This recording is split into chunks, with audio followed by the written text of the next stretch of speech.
Hello friends, स्वागत है आपका हमारे YouTube channel global IT news dot में। जैसे कि दोस्तों, आज हम आपको बताने वाले हैं DC शंट मोटर्स के बारे में। यानी DC शंट मोटर क्या होती हैं, कैसे इसके कनेक्शन किए जाते हैं, साथ ही हम मोटर के सभी भागों के बारे में भी जानकारी प्राप्त करेंगे कि DC शंट मोटर में आर्मेचर वाइंडिंग और फील्ड वाइंडिंग कैसे जुड़ी होती है और किस प्रकार से इसके कनेक्शन किए जाते हैं। यदि आर्मेचर वाइंडिंग और फील्ड वाइंडिंग ख़राब हो जाए तो कैसे इसकी मरम्मत की जाती है। तो दोस्तों चलो शुरू करते हैं। सबसे पहले हम इसके कनेक्शन को हटा करके एक एक भाग के बारे में समझेंगे कि DC शंट मोटर के भाग कौन कौन से होते हैं।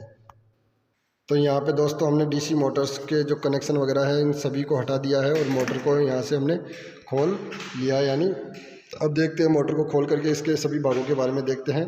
तो दोस्तों यहाँ पे आप देख सकते हो कि हमने DC शंट मोटर को पैनल बोर्ड से हटा लिया है और यहाँ पे अब हम इसके सभी भागों को देखेंगे। तो सबसे पहले हम मोटर्स को यहाँ इसके सभी भाग हैं इनको हटा लेते हैं और एक एक भागों के बारे में देखते हैं कि मोटर में आर्मेचर कहाँ लगा होता है, कम्यूटेटर कहाँ लगा होता है, राइजर क्या होता है। तो हम इसके सभी भागों को खोल लेते हैं दोस्तों मोटर के। तो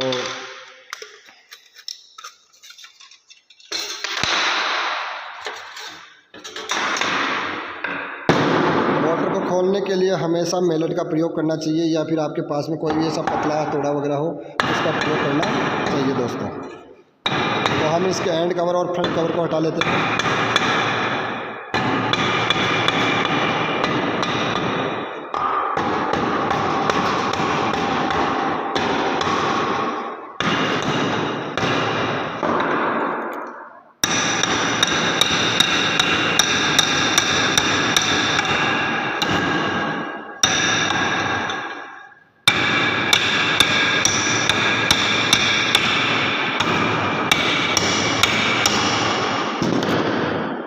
इसका फ्रंट कवर है और ये वाला इसका एंड कवर है, इसको भी हटाना होगा।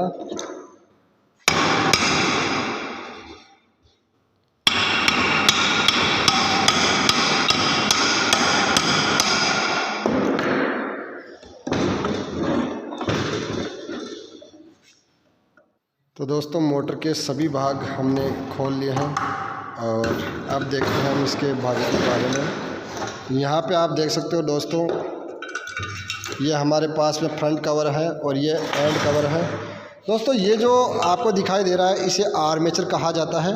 ये हमारे पास में यहाँ पे आपको दिखाई दे रहा है, ये इसको कूलिंग पेन कहा जाता है। और ये वाला जो भाग आपको दिखाई दे रहा है इसे कम्यूटेटर कहा जाता है। आर्मेचर वाइंडिंग, ये जो आपको तार दिखाई दे रहा है ये पतला तार और अधिक टर्न वाला होता है। तो इस आर्मेचर वाइंडिंग और कम्यूटेटर के जो सेगमेंट्स हैं इन दोनों के ऊपर जहाँ पे वेल्ड किया जाता है यानी वेल्डिंग की जाती है इस भाग को कहा जाता है राइजर। ये जो आपको भाग दिखाई दे रहा है इस भाग को राइजर कहा जाता है, ये वेल्डिंग वाला। तो दोस्तों अब हम देखते हैं ये काम क्या करता है। तो दोस्तों कम्यूटेटर जो होता है ये AC को DC और DC को AC दोनों प्रकार से ये कार्य करता है। दोस्तों कैसे, यदि हम जनरेटर में इसका इस्तेमाल करते हैं तो जनरेटर में ये जो काम करता है वो AC को DC में बदलने का कार्य करता है। लेकिन यहाँ पे मोटर में इसका प्रयोग कर रहे हैं हम DC शंट मोटर में, तो यहाँ पे ये DC को AC में बदलने का कार्य करता है। दोस्तों यहाँ पर अगर हम बात करें कम्यूटेटर की, तो कम्यूटेटर किसका बना होता है। देखिए ये कम्यूटेटर बना होता है हाइड्रोन तांबे की मोटी पत्तियों को एक साथ रिवीट करके और ये बनाया जाता है। दोस्तों यहाँ पे ये जो आपको दिखाई दे रहा है ये बेरिंग है और बेरिंग का काम होता है इस मोटर के अंदर सिर्फ आर्मेचर को गति प्रदान करने के लिए यानी आर्मेचर को घुमाने के लिए। दोस्तों यहाँ पे हम आर्मेचर पत्तियों की बात करें तो ये जो स्लॉट्स होते हैं ये लेमिनेटेड सिलिकॉन स्टील की पत्तियों के द्वारा बनाए जाते हैं। इसमें जो सिलिकॉन की मात्रा होती है वो क्यों मिलाई जाती है, साथ ही इसे लेमिनेटेड क्यों किया जाता है दोस्तों, वो हम जो हानियाँ होती है इसके अंदर उस हानियों को मान को कम करने के लिए इसमें प्रयोग किया जाता है। अगर यदि इसमें हम लेमिनेटेड करते हैं तो लेमिनेटेड के लिए हिस्टेरिसिस हानि का मान कम हो जाता है। नहीं सॉरी दोस्तों, यदि लेमिनेटेड करते हैं तो एडी करंट हानि का मान कम होता है। यदि हम इसमें सिलिकॉन की मात्रा मिलाते हैं तो उससे हमारी हिस्टेरिसिस हानि की जो मान है वो उसमें कमी आती है। दोस्तों यहाँ पे जो ये आपको ये पंखा सा दिखाई दे रहा है ये मोटर की शाफ्ट के ऊपर जुड़ा हुआ एक फैन होता है जो कास्ट आयरन का बना होता है। इसका काम होता है जैसे ही मोटर को सप्लाई देते हैं और आर्मेचर घूर्णन गति करता है तो इसके साथ में ये फैन भी क्या होता है घूर्णन करता है और ये अंदर की तरफ बाहर की हवा अंदर देता है, जिससे कि आर्मेचर की जो ये वाइंडिंग है ये क्या होती है कूल रहती है यानी ठंडी रहती है। अब हम देख लेते हैं दोस्तों आर्मेचर हमने देखा, तो आर्मेचर के जो सभी भाग है ये शाफ्ट के ऊपर स्थापित होते हैं। अब हम देखते हैं दोस्तों मशीन के अंदर के भाग। तो मशीन के अंदर की भाग यदि आप देखोगे तो यहाँ पे मैं दोस्तों आपको बता देना चाहता हूँ, ये जो आपको यहाँ पे दिखाई दे रहे हैं ये वाला भाग, आपको ये जो भाग दिखाई दे रहा है इसको भी अभी हम खोल के देख लेते हैं। एक यहाँ पे ऊपर दिखाई दे रहा है दोस्तों, तो इसे कहा जाता है पोल। ये वाला भाग होता है, ये क्या होता है? पोल। पोल हमेशा दो प्रकार के होते हैं, एक सुसहित लिमिटेड पोल, दूसरा मोडेड पोल।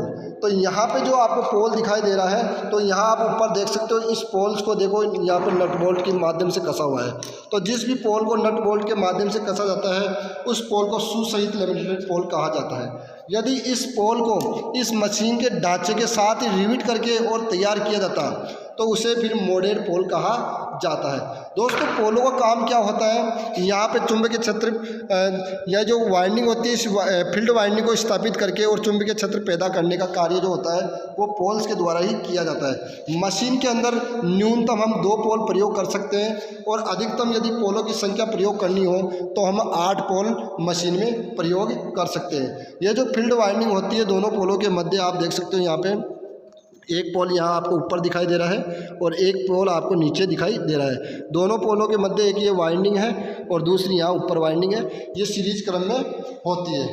ठीक इसी प्रकार यहाँ पे अगर बात करना चाहिए तो यहाँ पे आप देख सकते हो आर्मेचर को सप्लाई देने के लिए यहाँ पे आपके पास में ये कार्बन बुर्स का प्रयोग किया जाता है। और कार्बन बुर्स होता है ये किसका बना होता है? ये कार्बन का ही बना होता है। यदि हमारे पास में बड़ी मशीन हो तो फिर कार्बन प्लस ग्रेफाइट का या फिर कार्बन प्लस तांबे का कार्बन बना होता है। इस कार्बन को किस में लगाया जाता है? इस कार्बन ब्रुश के होल्डर में लगाया जाता है। ये वाला जो दिखाई दे रहा है आपको भाग, ये कार्बन होल्डर कहलाता है और इसके अंदर कार्बन को लगाया जाता है। देखिए दोस्तों जैसे ही मैं कार्बन को दबाऊंगा तो ऊपर एक स्प्रिंग सी आपको दिखाई दे रही है। तो कई बार आपसे क्वेश्चन भी पूछ लिया जाता है प्रैक्टिकल तौर पे, या आपके पास कोई कंपटीशन का एग्ज़ाम आप देने जा रहे हो तो वहाँ पे भी कई बार क्वेश्चन आता है कि कम्यूटेटर के ऊपर कार्बन ब्रुश का जो स्प्रिंग पत्ती होती है इसका दबाव कितना होता है। तो दोस्तों इसका जो दबाव होता है वो 0.1 से 0.25 किग्रा प्रति सेंटीमीटर स्क्वायर होता है। दोस्तों यहाँ पे दोस्तों ये जो कार्बन ब्रुश होता है इसके द्वारा ये क्या होता है कि कम्यूटेटर के ऊपर यहाँ पे स्पर्श करता हुआ चलता है। यानी ये जो कम्यूटेटर है आपका इसके ऊपर इसको इस तरह लगाया जाता है और इसे फिक्स कर दिया जाता है ताकि स्पर्श करता हुआ चले। क्योंकि दोस्तों कार्बन ब्रुश का इस्तेमाल इसलिए किया जाता है कि कार्बन एक तो क्या होता है कि ऊष्मा का एक बहुत ही अच्छा चालक होता है, साथ ही ये खुद घिस जाता है लेकिन कम्यूटेटर को नहीं घिसने देता। अब दोस्तों बात आती है अपनी कि कार्बन ब्रुश कितना घिस जाए तब इसको बदला जाता है। तो दोस्तों सबसे पहले मैं आपको बताना चाहूँगा कि कार्बन ब्रुश यदि 1/3 भाग घिस जाए तो इसको बदल देना चाहिए या फिर 2/3 भाग रह जाए। क्या बोला मैंने? 1/3 भाग घिस जाए या फिर 2/3 भाग रह जाए तो कार्बन ब्रुश को बदला जाता है। तो दोस्तों बात करें बॉडी की, तो इसकी जो बॉडी होती है ये कास्ट आयरन की बनी होती है। यदि बड़ी मशीनें होगी तो कास्ट स्टील की बनी होती है। इस बॉडी का कार्य क्या होता है? इस बॉडी का जो कार्य होता है वो होता है मशीन के जो आंतरिक भाग होते हैं, पोल वगैरह, वाइंडिंग वगैरह, जो भी इसका आर्मेचर, इन सभी को सुरक्षा प्रदान करना। दूसरा बॉडी का जो कार्य होता है वो होता है चुंबकीय पथ प्रदान करने के लिए इस बॉडी का इस्तेमाल किया जाता है। दोस्तों ये जो आपको दिखाई दे रहा है इसे टर्मिनल बॉक्स कहा जाता है। इसके ऊपर हम आर्मेचर कनेक्शन और फील्ड वाइंडिंग के कनेक्शन करेंगे। अब दोस्तों डीसी शंट मोटर को स्टार्ट करने के लिए हम जिस स्टार्टर का प्रयोग करते हैं उस स्टार्टर को कहा जाता है 3 पॉइंट स्टार्टर। तो चलो हम उस स्टार्टर को भी देख लेते हैं कौन सा 3 पॉइंट स्टार्टर है। तो दोस्तों यहाँ पे आपको जो दिखाई दे रहा है ये 3 पॉइंट स्टार्टर है। इस स्टार्टर को भी हम खोल के देख लेते हैं अंदर के भाग सभी।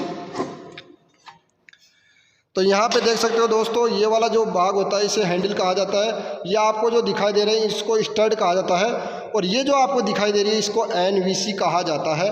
नीचे आपको जो टर्मिनल दिखाई दे रहे हैं यहाँ पे आर्मेचर संयोजन और फील्ड संयोजन को जोड़ा जाता है। दोस्तों स्टार्टर का मोटर के साथ में कनेक्शन कैसे किया जाता है? तो यहाँ पे दोस्तों क्या होता है कि अपने पास में जो डीसी सप्लाई होती है उसका एक टर्मिनल होता है उसे हैंडल से जोड़ दिया जाता है और हैंडल के द्वारा यहाँ पे स्टड से लास्ट वाला जो स्टड होता है इससे सिरा वापस बाहर निकाल के और मोटर के आर्मेचर को जोड़ दिया जाता है। दूसरा जो सिरा होता है दोस्तों हमारा वो एनवीसी को दिया जाता है स्टड से और एनवीसी का एक सिरा होता है जो हमारी मोटर की फील्ड वाइंडिंग से जोड़ दिया जाता है। दोस्तों आज के वीडियो में इतना ही। यदि वीडियो अच्छा लगा तो लाइक करें, शेयर करें, कमेंट करें कल जो हम वीडियो देखेंगे दोस्तों उसमें हम मोटर के और स्टार्टर के कनेक्शन करके और मोटर को चालू करके देखेंगे। धन्यवाद दोस्तों।